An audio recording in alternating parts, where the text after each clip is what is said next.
Dans la construction des bâtiments et notamment des logements, on a eu des réglementations thermiques successives qui imposaient par exemple des règles de pollution ou de systèmes de chauffage. La première réglementation thermique date de 1974 et fait suite au premier choc pétrolier de 1973. Donc, avant cette date-là, il n'y avait aucune obligation quant à l'isolation. Et tout ce qui était construit avant et qui n'a pas été rénové depuis, du coup, on peut considérer que c'est des passoires thermiques, c'est-à-dire étiquette énergétique F ou G. À partir de cette date-là, on commence à se soucier un peu de l'isolation. Donc on va commencer à trouver, par exemple, du polystyrène dans les murs ou de la laine de verre dans les toitures. Donc on gagne un peu sur la consommation énergétique. On a un deuxième choc pétrolier en 1979, donc une nouvelle réglementation thermique en 1982 qui abaisse encore les moyens des consommations énergétiques des maisons. Jusqu'en 2000, où on a une nouvelle réglementation thermique qui fait suite au protocole de Kyoto, là, qui introduit encore un niveau d'ambition supplémentaire et donc des consommations énergétiques plus faibles pour les logements. 2005, suite au plan climat, pareil, on commence à arriver sur des maisons beaucoup plus performantes. Et la dernière, 2012, sur des niveaux qui équivalaient à l'époque au label BBC Effinergie, par exemple. Donc A ou B. Et donc là, 2022, toute dernière, la RE 2020, donc on est passé sur une réglementation environnementale qui, en plus de s'attacher à la bonne isolation et à la faible consommation énergétique des bâtiments, regarde aussi l'analyse du cycle de vie des matériaux utilisés. Donc on voit d'un point de vue bien plus global. Donc voilà, on a une idée du coup à peu près du niveau de performance d'une maison par rapport à sa période de construction si elle n'a pas été rénovée depuis. Et ça peut donner une idée du potentiel d'économie d'énergie lié à la rénovation pour des bâtiments qui datent d'avant 2000, par exemple. Quand on souhaite avoir une démarche efficace de performance énergétique, la première des choses à faire, c'est d'être sobre, donc de prioriser les besoins qui sont essentiels. Et par exemple, d'éteindre les vitrines des commerces la nuit ou les bureaux inoccupés, limiter l'étalement urbain, etc., réduire les emballages. Une fois qu'on s'est concentré sur les besoins essentiels, on va réduire la quantité d'énergie, donc améliorer l'efficacité énergétique des systèmes et des bâtiments, notamment en les isolant, en améliorant les rendements des appareils électriques, des systèmes de chauffage, des véhicules, des écrans, pour répondre à ces besoins essentiels en étant le plus optimal possible en termes de consommation énergétique. Et une fois qu'on a fait ça, pour fournir l'énergie pour répondre à ces besoins-là qui sont optimisés, on commence à produire de l'énergie renouvelable. Et donc ça, c'est la démarche mégawatt. Sur la rénovation des bâtiments, on est du coup sur ce niveau-là. Tout ce qui traite de l'isolation, du remplacement des systèmes de chauffage, est au niveau efficacité de la démarche mégawatt. Donc aujourd'hui, on va voir un peu tout ce qui est lié à l'isolation. Quand on améliore la performance énergétique, c'est la première des choses à regarder. Ensuite, on regarde la ventilation et le chauffage, les systèmes de production de chauffage et de chaude sanitaire, mais dans un second temps. Et on ne veut pas les traiter aujourd'hui, parce que sinon, on y passerait vraiment beaucoup de temps. Donc, pour des maisons qui sont construites avant 1974, donc avant la première réglementation thermique des bâtiments et qui n'ont pas été rénovées depuis, le plus gros des déperditions passe par la toiture, entre 25 et 30%. Ensuite, on a l'air renouvelé et les fuites, donc les infiltrations d'air et les murs, à égalité, entre 20 et 25%. Puis, on a les fenêtres, entre 10 et 15%. Le plancher bas, entre 7 et 10%. Et les ponts thermiques, donc ce qu'on a pu observer notamment avec les caméras thermiques, qui sont liées à la technique de pose et la qualité de pose de tout le reste, entre 5 et 10%. Donc pas négligeable, ça semble absent.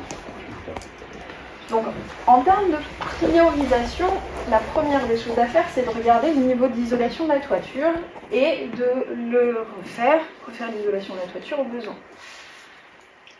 c'est la principale source de déperdition des maisons.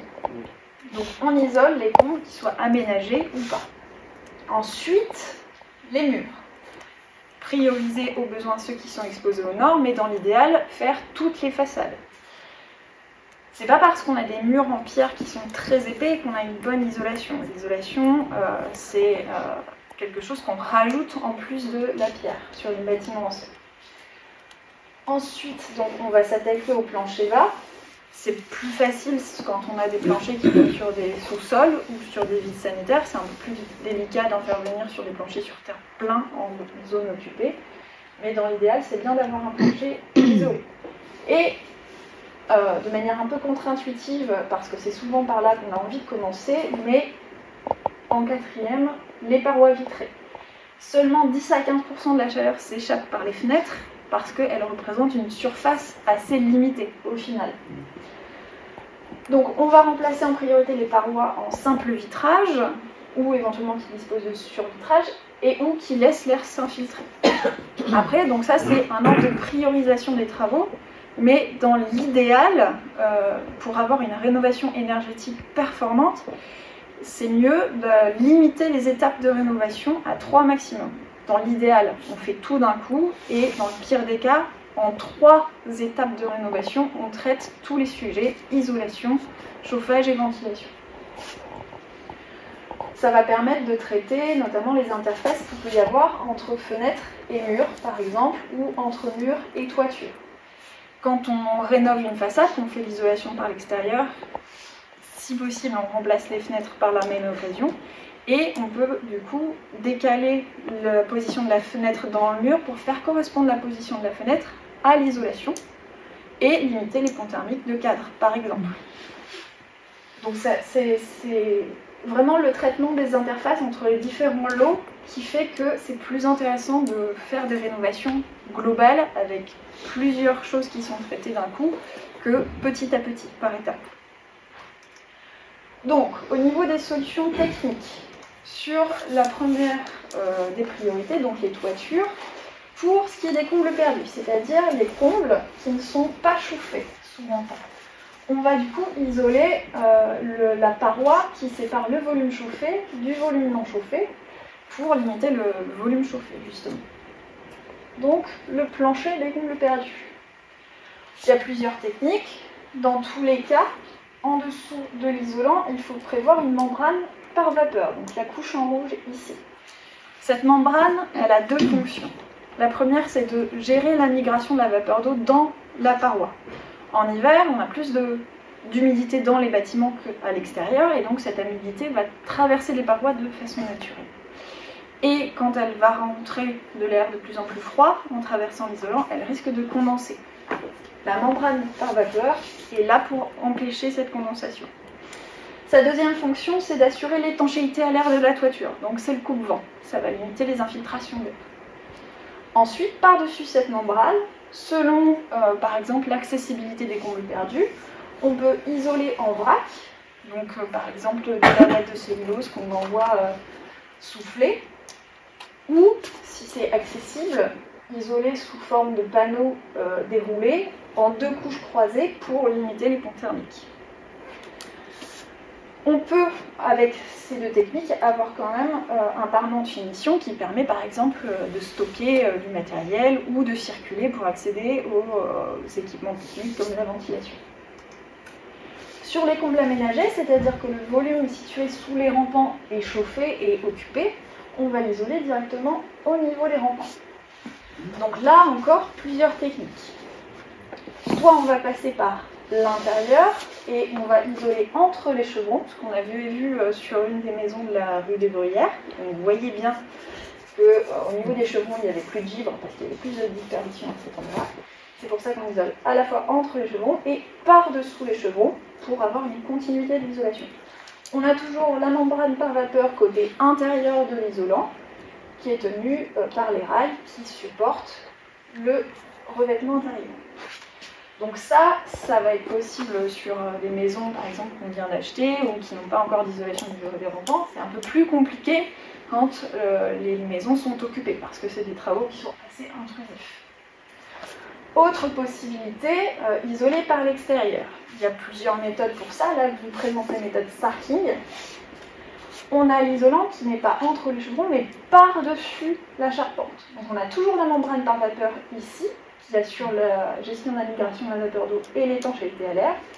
L'isolant par-dessus, donc on surélève la toiture de autant que l'épaisseur de l'isolant, mais on a une couche isolante bien continue. Et ensuite, on a des lithos qui permettent d'assurer une épaisseur de lame d'air suffisante pour évacuer l'air chaud en été, et la couverture. Ça permet de garder la charpente visible, de limiter l'emprise sur la hauteur sous plafond, et donc de limiter la diminution de la surface habitable en loi carrée. Donc ça peut être envisagé si quand vous on êtes... fait des travaux de remplacement de la couverture. De la couverture, c'est l'occasion peut-être de le faire en même temps.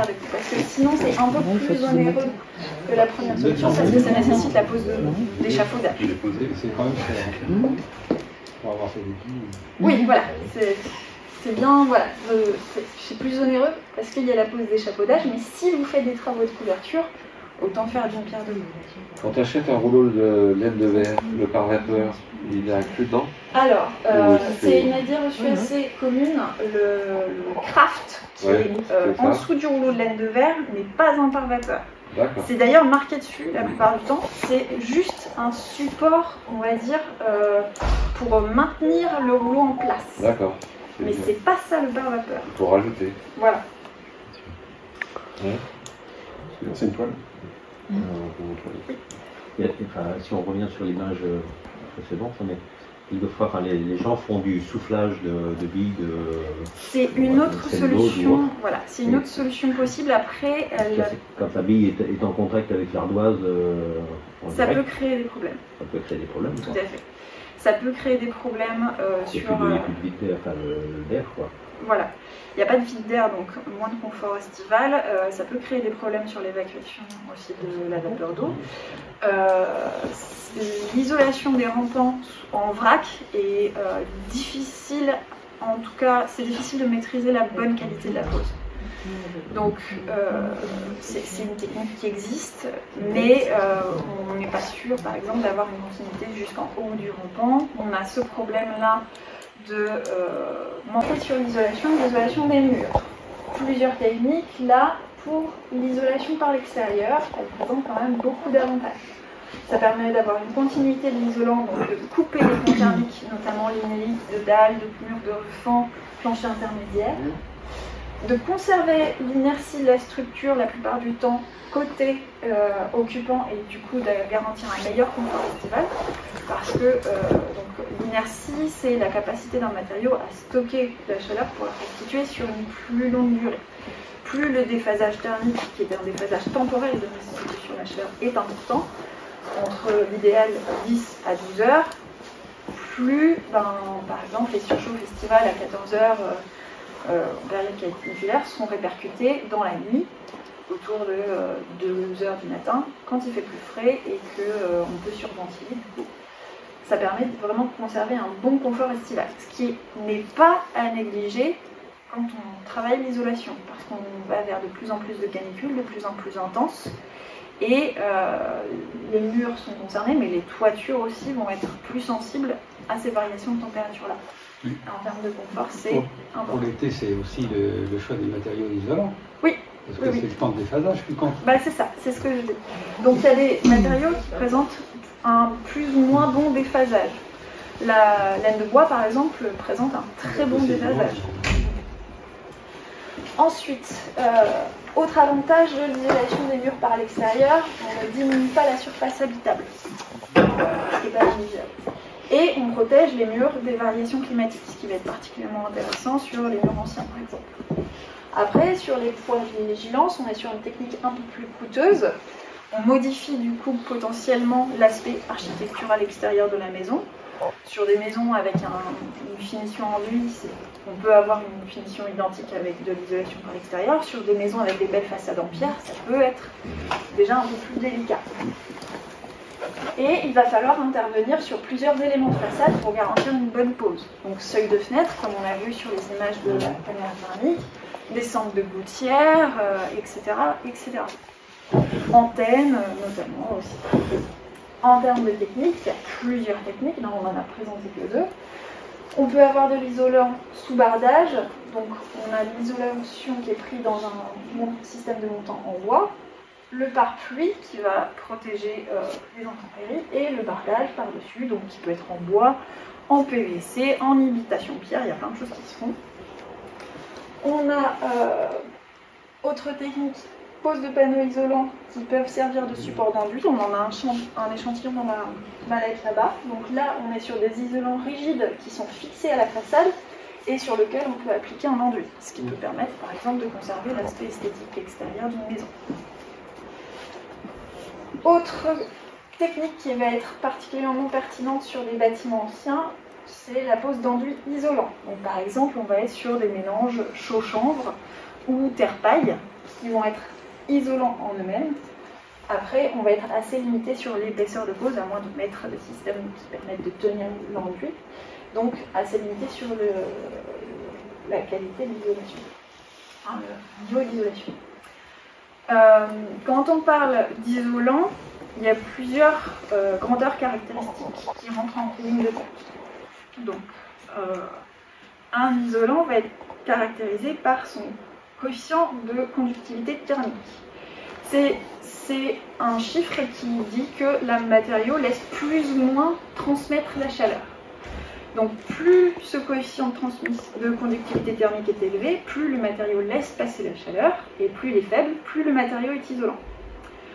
Donc ça, c'est intrinsèque au matériau. Ensuite, selon l'épaisseur qu'on met, on va avoir plus ou moins d'isolation. Et ça, c'est caractérisé par la résistance thermique, ce qui est une compilation du coefficient de conductivité thermique et de l'épaisseur mise en œuvre. Plus cette résistance thermique est élevée, plus on a d'isolation sur la paroi. Autre technique d'isolation des murs, l'isolation par l'intérieur. Donc là, on est sur une technique moins coûteuse, donc qui permet de conserver l'aspect architectural extérieur de la maison, donc qui peut être mise en œuvre par exemple avec des belles façades en pierre surélue si on veut les conserver, mais qui présente plusieurs inconvénients. On diminue la surface habitable d'autant d'épaisseur de l'isolation. La mise en œuvre est assez contraignante, ça peut nécessiter de faire bouger des réseaux d'électricité, de radiateurs à eau. Le traitement des ponts thermiques est beaucoup plus difficile. On va avoir ces ruptures d'isolation au niveau des planchers intermédiaires, comme on a pu voir sur les photos de la caméra thermique, au niveau des dalles, au niveau des murs de refend, éventuellement au niveau des cadres de fenêtres, si elles ne sont pas au mur intérieur. On va perdre de l'inertie puisqu'on va s'isoler de la structure qui généralement apporte cette inertie, et du coup on va limiter notre capacité de résilience au surchauffe estival. Et sur les murs anciens, la gestion de leurs caractéristiques hygroscopiques est plus délicate. Alors sur ce dernier point, les murs anciens, c'est toutes les constructions qui datent en gros d'avant-guerre, d'avant 1948. Donc qui sont préalables à l'industrialisation des méthodes de construction. Donc ça va être les maisons en pierre, ça va être les maisons en bauge par exemple. Et ces maisons-là ont deux caractéristiques. La première, elles sont constituées de matériaux qui sont poreux, le mortier qui joint les pierres, la bauge, c'est poreux, donc qui permettent à l'humidité de circuler, et elles reposent sur directement la terre, sans rupture de capillarité. Donc l'humidité présente dans le sol peut remonter grâce aux matériaux poreux dans le mur, ce qu'on appelle des remontées capillaires. Par ailleurs, l'humidité est mise par l'intérieur du logement, par les conditions météorologiques, fait que le mur va voir son taux d'humidité varier d'une saison à une autre. En hiver, il va se charger d'humidité et en été, il va se décharger en séchant. Quand on isole par l'intérieur ces murs-là, on va les mettre du côté froid de l'isolant. Donc ils vont avoir plus de difficultés à sécher. Et il faut sélectionner des matériaux qui permettent la migration de la vapeur d'eau, ce qui va exclure les laines minérales, les matériaux polystyrène, polyuréthane issus de la pétrochimie, ce qui va exclure aussi, quand on parle de revêtement, les enduits ciment. qui bloque cette eau dans le mur et risque d'entraîner à terme des pathologies plus ou moins importantes et graves. Pour les planchers bas, donc quand on est sur des planchers qui donnent sur des sous-sols ou éventuellement des fuites sanitaires assez importants, la solution la plus simple c'est d'isoler en sous-face. Donc on met l'isolant entre les éléments de structure, on contourne aussi les éléments de structure pour limiter les ponts thermiques et on fait descendre l'isolant au niveau des murs périphériques pour limiter encore les ponts thermiques. Après, il y a d'autres techniques qui sont possibles, isolation en surface quand on peut, ou entre les éléments de structure du plancher, donc au niveau de la chape. En termes de nature des matériaux, donc on a entendu beaucoup parler de laine de verre aujourd'hui, donc on a les laines minérales, laine de verre, laine de roche, on a les matériaux issus de la pétrochimie, polystyrène, polyuréthane, tous ces matériaux-là sont dits les matériaux conventionnels. Ils présentent plusieurs inconvénients, ils nécessitent beaucoup d'énergie pour être fabriqués et transformés, ce qu'on appelle l'énergie grise, et ils sont difficilement valorisables en fin de vie, donc ce sont de potentiels futurs déchets. Il existe des alternatives, notamment au niveau des isolants biosourcés dont vous avez un échantillonnage dans la mallette derrière. Les isolants biosourcés, c'est des isolants qui sont issus partiellement ou totalement de la biomasse végétale comme laine de bois, laine de chanvre, paille, biomasse animale comme laine de mouton, plume de canard, ou de recyclage comme la laine de coton issue du recyclage textile ou la ouate de cellulose issue du recyclage papier. Ça comprend aussi les matériaux issus d'origine minérale, on parle plutôt de géosourcés dans ce cas-là, type terre crue ou chaux. L'avantage, c'est que déjà ces matériaux nécessitent moins d'énergie pour être fabriqués et transformés. Donc ils partent pour des matériaux qui sont dédiés à l'économie d'énergie, déjà avec un avantage.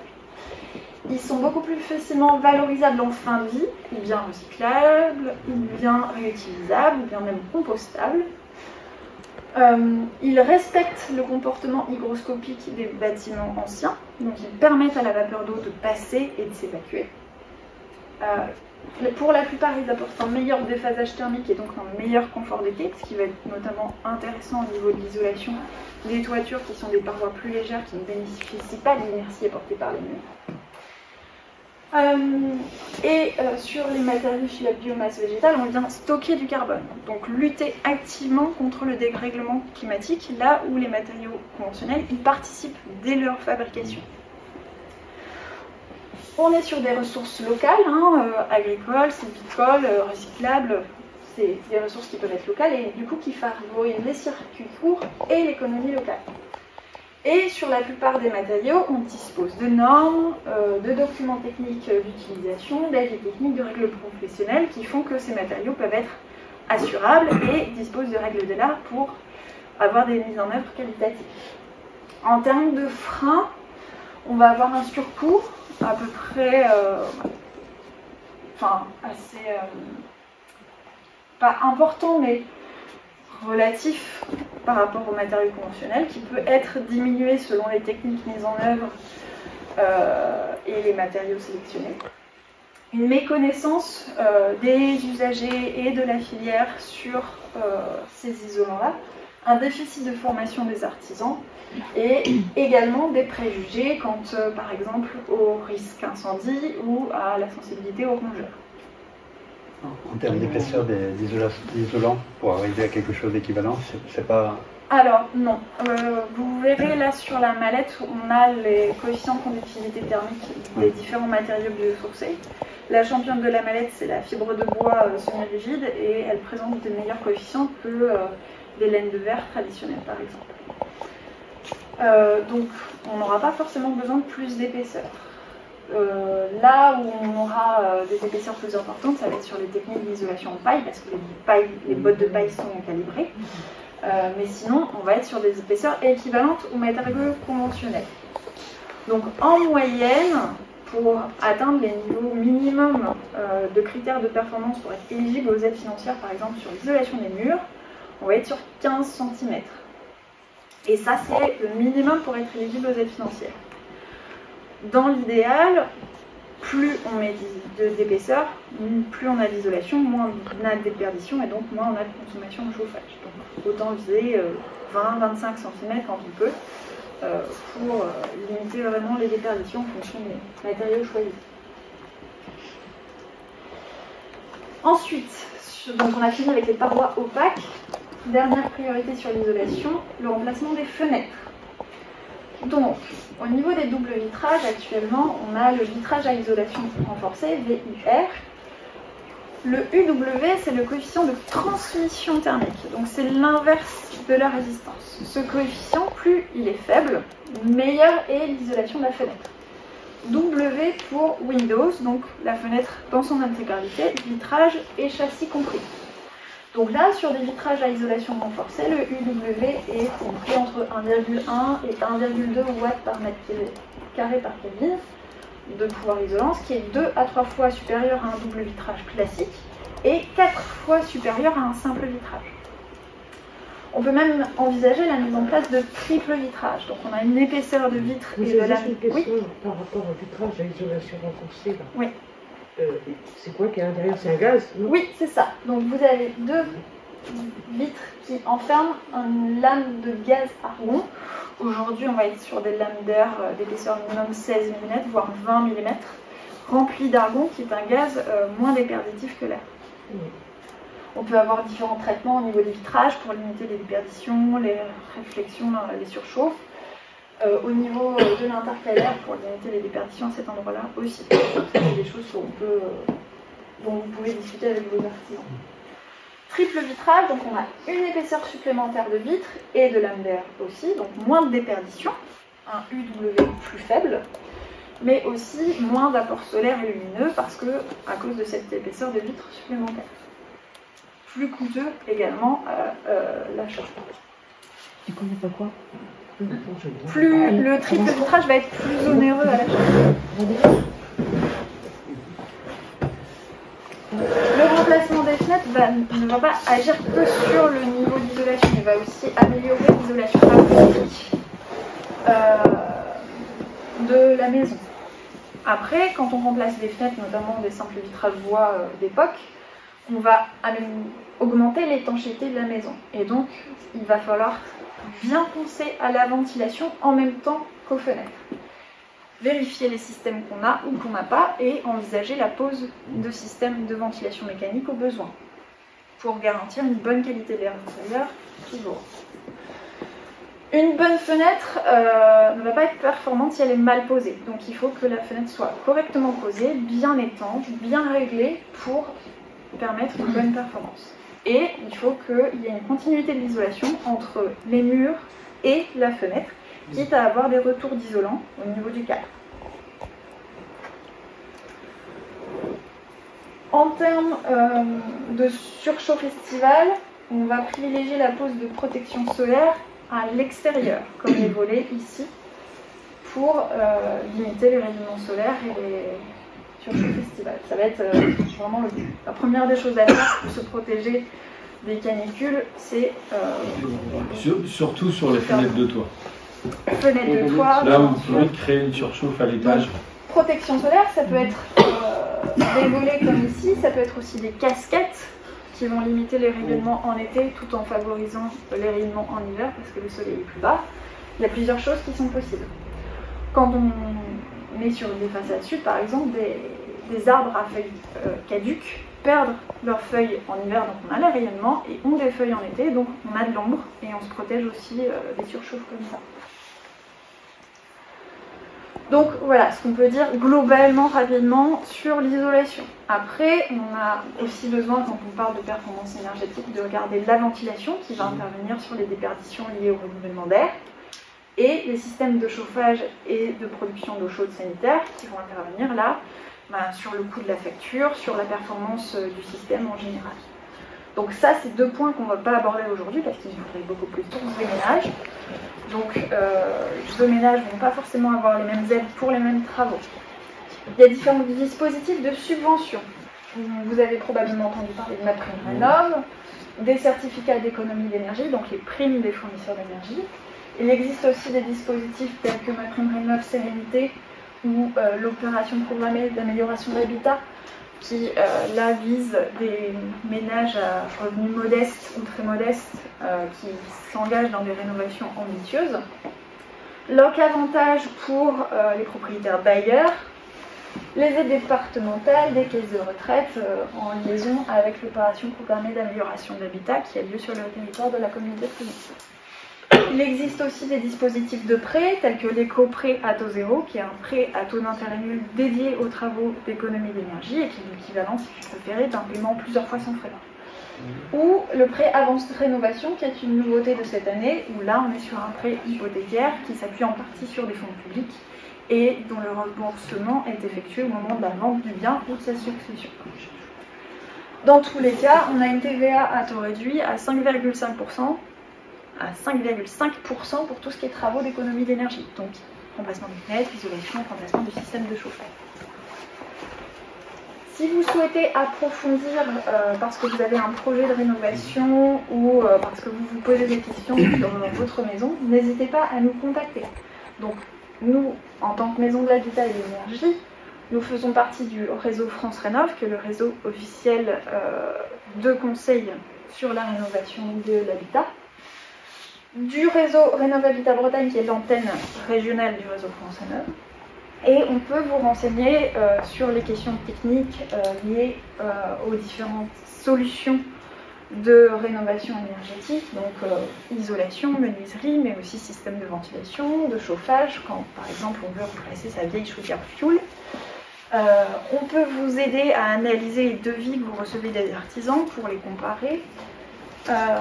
Et dans certains cas, on peut proposer un accompagnement renforcé à la réalisation et au suivi des travaux, qui comprend une évaluation énergétique, un point avant, pendant, après chantier, une prise en main du logement rénové et un suivi des consommations après travaux. On fait également divers événements, notamment les balades thermiques comme ce matin. On peut vous apporter des réponses d'un point de vue juridique, au besoin de vous orienter vers différents acteurs, notamment pour le juridique, l'Agence départementale d'information sur le logement, ou d'autres, les architectes des bâtiments en France quand on est en zone classée. Et enfin, on peut vous renseigner sur justement tous ces dispositifs d'aide financière qui existent, quels sont les dispositifs auxquels vous êtes éligible, à quel niveau vous pourriez avoir des aides, quelles sont les différences entre les différents dispositifs, comment sont-ils cumulables, etc. Coût des énergies, donc vous présentez l'évolution des coûts des énergies en fonction de l'énergie sélectionnée, la différence de coût d'une énergie à une autre, du coup l'impact sur les factures énergétiques quand on change son système de chauffage par exemple, et au besoin, là encore, vous orientez vers différents interlocuteurs, tels que l'ANA pour les dispositifs sérénité, les banques pour les prêts, etc., etc. Donc, si ça vous intéresse, on a prévu des créneaux de rendez-vous là dans les prochaines semaines, donc on peut prendre rendez-vous dès maintenant. Sinon, vous pouvez contacter la permanence téléphonique au 02 30 07 10 34. Vous allez probablement tomber sur Anne, ici présente, du lundi au jeudi de 9h à midi. Donc, voilà pour aujourd'hui. Si vous avez des questions, n'hésitez pas. Si vous souhaitez prendre